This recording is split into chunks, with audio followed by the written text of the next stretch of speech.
Amanya nze Nanziri Edith nga nkola ku bakyala kulabika bulungi. Nazaalibwa Masaka, ndi munna Masaka. Abalungi tuva wala of course. Bw'omala okusoma Karwera obwongo bukyukamuko.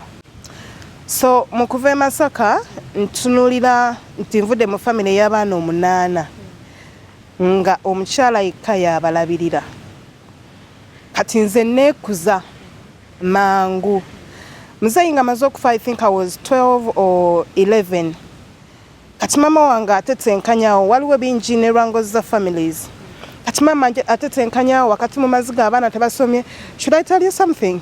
Sijjukira ssomero lye nasomeramu nti they do exist. Okujja ka primary school akali ewaffe ku kyalo. For that I remember. But the rest of the schools gaggwawo balaba bakolanga business z'amasomero then they disappear. Nagenda okulaba ng'ensi etandise okubanga efunda at that age. So kati bwe natunuulira mama wange yaleetanga amatooke nga gatundira mu kiyaayi eri wansi. Enaakulabye kati twalinawo mama waffe omuto ne bakojja baffe nga balinayo obuyumba eyo bwali bwabwe bali tebapangisa. So kati mama wange ng'ayiwawo amatooke. So one time tuba tuli mu kyalo ne muga mama the moment nze ntwale e Kampala kati nambuza nkutwale e Kampala okoleyo ki. I had bigger dreams when I was a little girl. Yes, twabeerayo ko ne mama waffe omuto mama Teddy. Then we stayed there. Ekyokulya kyali kitono nga bw'omanyi embeera ya Naakulabye ne tubeerayo good enough twabeera mu kiyaayi naye tetwayayuka. Yes, twabeera mu kiyaayi tetwayayuka. So kati ne tutambuza obulamu bwe butyo. Maama aba aleeta amatooke e Kampala nga mugamba mama tugendera twajjira ku trailer. Bangamba yambala ka uniform aka t-shirt k'essomero. Abasirikale oba babayita ba Lord Toll tebajja kukwatako. So oja mama jamugamba abaana tumutwala ku ssomero nze mpitewo nzije e Kampala. And that is, I think then I was around 15. Mama natuleeta e Kampala nengenda nentuuka ewa mama ne tubeerawo okusoma ne kucyankalana mu kkoona ensomerako eyo Lugoba ne bigaana ne tutula senior four sigamba nti nagiyita nali ku luguwa lw'okugwa saagwa ate saayita bulungi mba mpiseewo awo mba mpiseewo webuto kuba fees tewaaliwo na buli kimu tekyaliwo. Then ne tumalizaawo senior fair Lugoba ne nkomawo ewaka. Nagenda okulaba ewaka nga tewakyali kyakkola. Ekyokulya bakyekubya mpi. Emirimu giba mitono ngenda bw'omanyi embeera ya Uganda. Then ne ngamba mama ngenze somewhere. I went ewa muganda wange omukulu. So kati mugenda wa muganda wange omukulu okumpi waaliwo church y'abalokole. Namala mu church y'abalokole wiiki emu nga nsabirayo wiiki emu to a month. Kati waliwo omukyala yali muganda wa Musumba yali agenda kuzaala ng'anoonya maid. Gwe mulimu gwange ogwasooka. So nakola wa maid for over 2 years. Nga nyina like 16-17. Nenkola wa maid for 2 years. She loved me so much. Nanzizaayo ku senior 6 ate n'essomero lye yanzizaako yamugamba mwana wa muganda wange naye bonna bazadde be baafa asobole okumpisaawo. Kwe kugendayo ku St. James eyo after Buloba, Bulenga, Bulaga. Netusoma senior 6 nemba wa mukisa. Nesoma senior 6. Neera nga omanyi nti ogenze ku ssomero tobeera na sabbuuni olina kulinda Saturday oba okugamba mikwano gyo kankwolezeko uniform yo naawe oyolezeeko eyiyo bwe gutyo we gwabeeranga. You can even ask them. And senior 6 we yajja ne nkoma wa maama we nali nkola obwa maid. Kuba then nakola omwaka gumu ndowooza nga bampa emitwalo ng'ebiri. Natuuka ekiseera nga nfuuse mwana nga tekikyetaagisa payment anymore. Ne ntula ne nkola ne nkomawo omukyala. Nagenda okutuuka ew'omukyala nga ndaba embeera eri gye ndaba ewaffe mu kyalo efaanaganye nga kati kino si kyekibuga kye njagala. I want something more. Leka nfuluma amaka gano ngende nnoonye omulimu. Olwo pulaani yange eri bweti. Njagala nyambe maama oli ali mu kyalo. Nyambe ne maama ono. Ankuzizza gino emyaka 2 nanzizaayo ku ssomero. Emyaka egyo 2 egya senior 6 olw'ofuna opportunity y'okusoma. Kati nenvaawo ewaka. Mu kuvaawo ewaka nafuna opportunity nenfuna mu kampani y'emigaati bagita M-Products. M-Products nenkolayo. I was so lucky and flavored. Katonda yanyamba. I was promoted in 1 week. sirwa kuba nti manager yali anjagala nnyo sirwa kuba waliwo muzeeyi mukalazi be bamu bannannyini be bali bannannyini company yaŋŋamba muzzukulu wange ebintu eno bamazeewo nabbanga kintu wiiki emu ebintu obiyize ntiye emigaati ogiyize ntiye ogenda kunnyambako ku dispatch be babala ebintu ebigenda mu katale ne babala ebintu ebivunze oba ebikomyewo mu katale ne bampromotinga ne ssente ne zeeyongerakokko but still olw'okuba nti nali neetisa emigugu gya families 2 mama wange eri mu kyalo naleka ennyumba etonnya ono wadde ali Kampala naye ate naye alina obuvunaanyizibwa so nga neewadde obuvunaanyizibwa ne ŋŋamba omanyi wano tewagenda kumala kati ntambula ensi yange esooka Southern Sudan 2011 kati mu 2011 brother wange yali Sudan ng'akola Sudan namalayo emyaka kuba navayo 2015 nkola ne brother wange mpola mpola ampaya era ekyatujjayo lwali lutalo 2011 sente zaali zikyalimu mu Sudan kati brother wange yali atunda jeans Frank akolera wansi awo ku City Mall kati mu kutunda jeans ng'ayagala omukozi nti bw'akomangawo nga z'okusuubula wabeerawo omuntu asigala ku dduuka edduuka la brother nga katale ne kacyankalana edduuka ne balimenya abasirikale ne balimenya katale ne kacyankalana nebigwa nenfunako akalima awalala ku ka restaurant kaba Litria nenkola I think personally there's something I love or serving people or talking to people or seeing people happy so inside me I think I have that hospitality hospitality then what I did nengamba lwa kisufuna omulimo gwa brother wange guweddewo kati nga kasente kenfuna sindikira maama ono nensindikira ne maama oli actually Sudan sina kye nakola okujjako ekyo kyokka supporting these 2 families not too much but that little I used to get ne tubeera Sudan nentuka nengamba guno omulimu tegukyamala mu Sudan nabeerayo nayingira 2011 nfuluma 2015 kati kampani endala yali esindika ssente nempa omulimu twali tusaba nabo ku church ne bampa omulimu mukulu Joel nampa omulimu ogw'okusindika ssente naye advantage twalina twabeeranga mu Juba. Remember Juba is the capital city kati capital city is always protected kati ate abeewalala nga Yeeyi Yambyo ne other states bo beekubanga ddala emisaayi ne gitonnya ngeno terutuuse tuluwulira oluusi n'olirayo ku masasi nosangako abantu be baseeko ku kkubo like it was scary naye nga tubeerawo nga yafudde no ng'omusanga mukuba mugenda kukola nga baamuse bamukubye amasasi ne bamutta oba oli yaze nakuba bukubi masasi sometimes it wasn't like it is a war sometimes babanga babbi ne bajja ne babba ne batta omuntu like terwabanga lutalo like seriously lutalo tebaze kulwana naye nga it was scary then kati mbeera nte Sudan nfunye ku mobile money oli omwami mukulu Joel sente zimuggwako bamufera bamubba sente zimuggwako tusigala mu bbanga nga tetuyina mulimo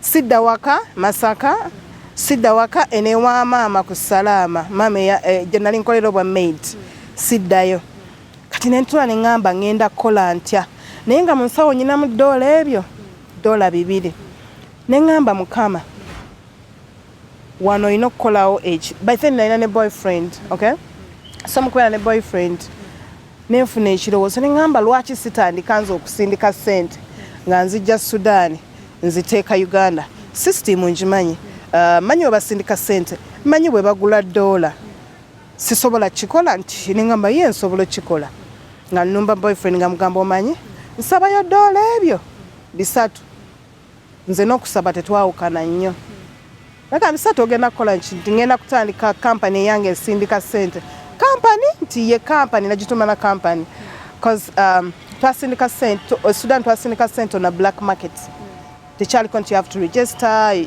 you're not supposed to be a forex bureau like okisindika mu nkukutu babakiyita so kati nga nfuna $5 byange nga ntandika business ya mobile money okumala omwaka nga mulamba nga nsindika ssente abe Sudan nteerako omuntu wange kati advantage gye nayina nti olw'okuba nze siri company nkola kiro na misana omuntu ankubira omwana wange bamututte mu ddwaliro nti bamututte mu ddwaliro nti enkola entya nti era emitwalo 10 ku makyozi fune kati kiba kitegeeza nti ngenda okukyolwedde nga nyina sente zengenda okukimaki mu bakasitoma kati obuzibu capital tawera weetaaga emaali ya $2,000 kyokka gwe oyina 5 kati brother wange eri mu katale yalina obusudani bwe yagulangako $, kati nga nkakubira osobola okumpanga $, ku makya nenkuwa paundi ekawungeezi kati nsuubuza nange nja kuwa ekawungeezi musajja nanyamba nakkiriza nangamba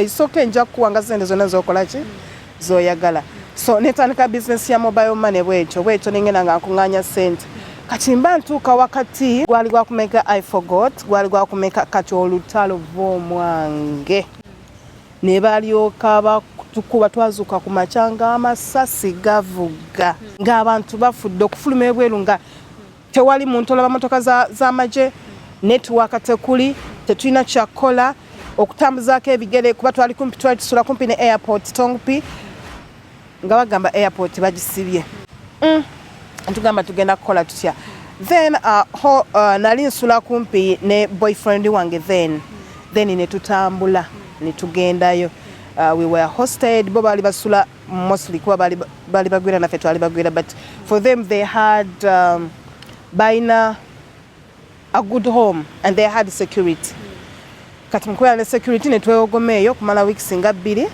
then ne bata amakuba agaleeta baasi ne bata ennyonyi netulinnya netukomawo kati jjukira amasasi gatandika mu kiro nze $, nsuubula ku makya nti nkuŋŋanya pounds zange wano $, nsuubula ku makya gamazima nali nnyingidde akasanvu ka $, then kuba $, yawe yali ku $25 nga nnyingidde akasanvu ka $, mu pounds nga nzina kuba ndi wakusuubula $, ku makya amasasi gavuga nyina pounds zange ensawo ejjudde bweti era we naziwalula netugenda netukomawo wano e Uganda tugenda okudde Sudan nga tukomawo netufuna break amasasi negagenda amakubo negaba nebagagula nebabanga abalongoseza netuddayo kuba then oba tolina tolowooza we didn't think too much kati we twaddayo ng'ezaali $, akasanvu zifuuse 10,000 ezo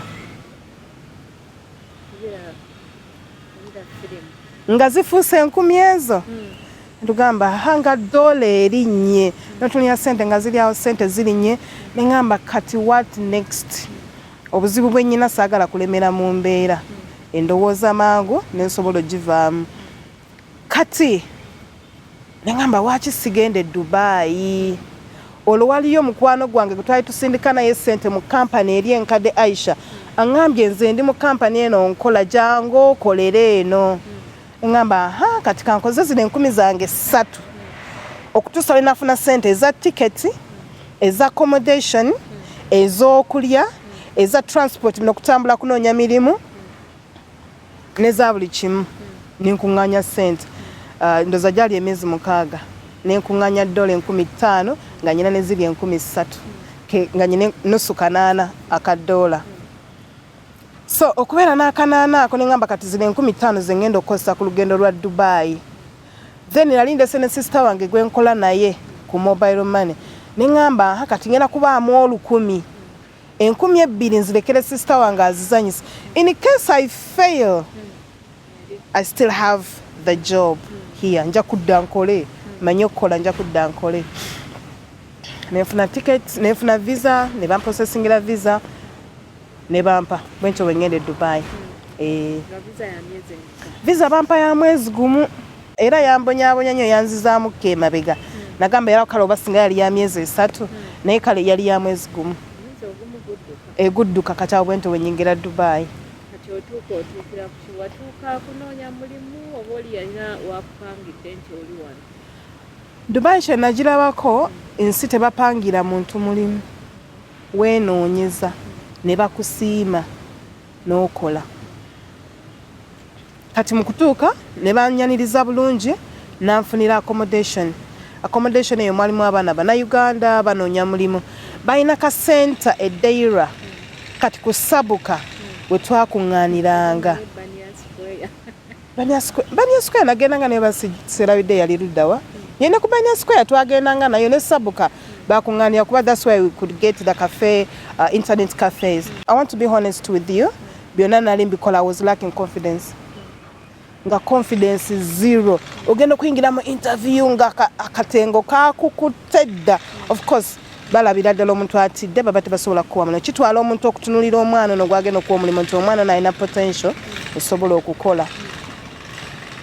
So omwezi guggwako tusigaziza ennaku ezo maze okulaba ku kibuga ekifaanana ng'amata mukwano tugenda kunziza Masaka oba Southern Sudan.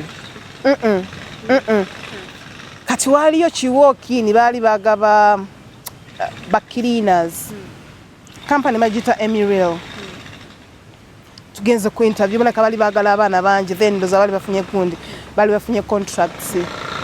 Kati tugenda okukola ku Emiril nga cleaner. Ku Emiril batuweerawo naawe ne batuwa emirimu mugenda kukola. What you have to do, give us your passport, visa, go home. We are sending you the ticket. By then in Dubai, yali ofuluma. Namala 2 weeks. Ne bakusindikira visa, then n'okomawo. Ne nkomawo mwezi gumu, ne nkomawo 2 weeks, ne banterako gundi ne nzirayo ne nkola. Ne nkola kuba yo batugamba yali free zone. Free zone kitegeeza nti okola then wali osuka simanyi oba amateeka gakyuka. Nti then wali osusa emyezi 6 ng'oli free okuresigninga kasemya emyezi giwanga giweze 6 walinga free okuresigninga ningama kasajiri 6 nja kuresigninga ate nja kuresigningira ku mwezi ogw'omukaaga olonjogeza lugezigezi naye twagenda ne tukola omwezi gumu ogwa training. I'm happy clean erabikanga ey'ekisiru obanga omulimu ogutunulira ng'ogwa wansi binanga eri mbizimbe eri mu nyumba z'abantu eri kunguudo ebiddawo. Ate baakolanga mu nnyumba z'abantu baakolanga ku nguudo ku makubo baakolanga mu malls baakolanga mu apartments kuba apartments ze nakolangamu zaaberanga za Etihad Airways naye nga tetwayingiranga munda kukola mu apartments z'aba clients mwasulanga amapirates n'aba cabin crews tetwayingiranga munda. Kati okuyingira munda ekyo kyabanga kyeyo ng'omuntu agamba I'm going to be off, I'm going to on a longer flight, ngenda kumalayo 3 days and I have a dog or a cat inside the house, will you be able to help? Ng'ogenda oziwa emmere like just changing the area or cleaning for them. Kati awo ng'okubayo kubakata ka extra money ng'ofunayo akasente ak'ebbali naye twalongosanga munda twalongosanga lifts toilets ku main area like ku reception wabweru abawala tetwakola nnyo wabweru balenzi be bakolanga wabweru twakolanga munda like kulaba garbage area kubanga ebizimbe engeri gye byabeeranga ebiwanvu buli omu gyali gyasuulira kasasiro naka mpaka wansi then okkirira ate wansi nosortinga garbage oba ino sortinga garbage ono garbage by the way na sortinga garbage nanyumirwa nga basuulayo obuwoowo obulungi akawooka batekanaggwamu nga kateekamu abamu babanga balungi babuteekanga mu garbage storage. Garbage storage kabanga ka room bwe kati kweyo floor kati weyalabanga ekintu kikyali valuable teyakisuulangayo. I think they expect someone is going to use it again. I don't know. Tebakisuulanga, so I could get a lot of things. Tebabisuulangayo mu garbage kukkirira. So nembirondanga nembyetwaliranga perfumes zabanga zonya bulungi. Like some clothings were so nice. Okubanga tudibwamu okwambala. Ebyamasanyalaze ebimu byabanga birungi. So nabirondanga nalondako kasasiro. So yes.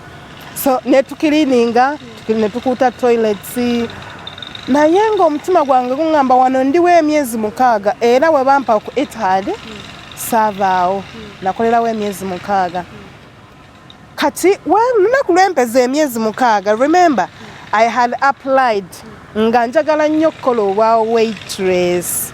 That's what I wanted nga kyekindi ku mutima. Then era civize naddamu okusindika nga nyingidde Emiril zabanga za waitresses zokka nga negomba okukolerako mu PF Chang nga negomba okukolerako like nice restaurants nenteekayo olunaku lwe nafuna call lwe lunaku lwe nali mmala emyezi 6 lwe lyagiggwako era mu ttawa mwe nali nkolera temwabangamu network naye zaawera ssaawa nnyo omutima ne guŋŋamba genda otuule ebweru stay outside I stayed outside for 30 minutes doing nothing. Kubera nti supervisor ndaba ndi kusimulako wabweru. But in your sense, I was like, someone is going to call you. Someone is going to call you. Esimu nevuga. Bangamba, hello, this is Nanzili Edith. I was like, yes, please, this is Nanzili Edith. You had applied for a position of being a waitress. Konze, yes, I did. And this is La Brioche. So, ogenda kubeera ne interview ku lunaku bweruti. Mu ssaawa bweziti. Mu kifo bwekiti. Oh. Nasanyuka ne ngamba guno omulimo gwange. This is what I wanted. So, remember, how did I get the confidence okuba nti nsobola okukola mu restaurant nga seetiiriridde? Bakabini crew, obamanyi bwe bambala, the way they walk, the way they talk. I was like, the way they smell, engeri gye bakwatamu enviiri zaabwe. I mean, I copied like I was like copying and paste. Perfume copy and paste. The way they talk, the way they walk, the way they do everything, the way they handle situations. Oh, okay. Now I can manage a bigger job. So, and tugenda ku interview after it was like bankubira Monday. Nga interview Saturday. Ne tugenda ku interview. Ne bampa omulimu. They were like, go back home for 2 weeks, we are sending you the visa. I came back, they gave me the visa. Nenzirayo ne ntandika ekyo ekya waitress.